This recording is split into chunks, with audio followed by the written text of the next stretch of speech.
And here is the Writer's Almanac for Saturday. It's the 6th of January, 2018.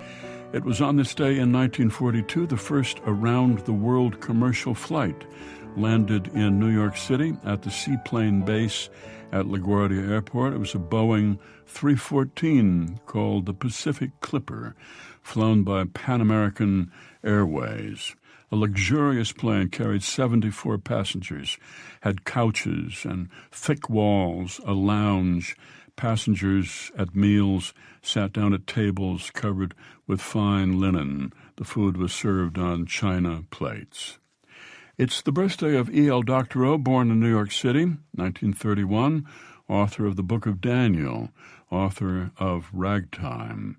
E.L. Doctorow, who said, "Writing is like driving a car at night. You never see further than your headlights, but you can make the whole trip that way." Doctorow also said, "I don't want a style. I think that the minute a writer knows what his style is, he's finished, because then you see your own limits and you hear your own voice in your head. At that point, you might as well close up shop." It was on this day, 2001, George W. Bush was certified the winner of the 2000 presidential election. It all came down to Florida, came down to a collection of disputed Florida ballots. And the Supreme Court voted 5-4 to stop Florida's manual recount. And so the electoral votes were awarded to Bush. It's the birthday of the novelist Elizabeth Strout, Portland, Maine, 1956, author of Amy and Isabel, her first novel, 1998, and her collection of stories, Olive Kittredge, which won the Pulitzer Prize. Elizabeth Strout, who said, "I write pieces and move them around, and the fun of it is watching the truthful parts slide together. What is false won't fit." Here's a poem for today by Stephen Dunn entitled Stories.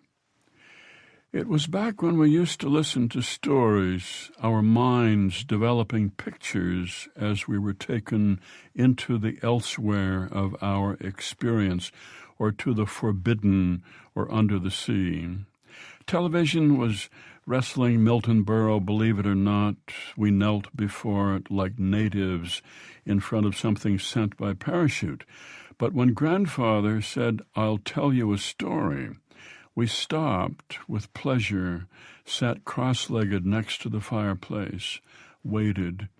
He'd sip gin and hold us, his voice, the extra truth beyond what we believed without question.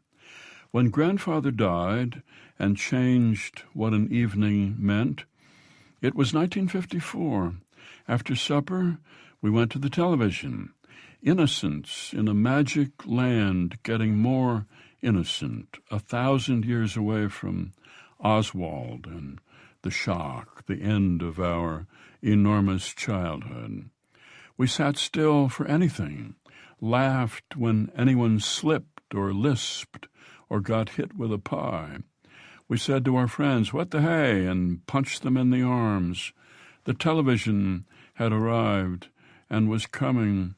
Throughout the country, all the grandfathers were dying, giving their reluctant permission, like Indians. A poem by Stephen Dunn, Stories, from his collection Local Time, published by Quill Press and used by permission here on the Writer's Almanac, supported by Lumosity, introducing a 10-minute fit test to challenge memory, attention, and problem-solving, to calculate baseline scores. Learn more at lumosity.com. And by Cabot Creamery Cooperative, Northeast farm families who make cheddar cheese and award volunteers for their commitment at rewardvolunteers.com. Produced by Joy Biles, assisted by Teresa Burgess. Be well, do good work, and keep in touch.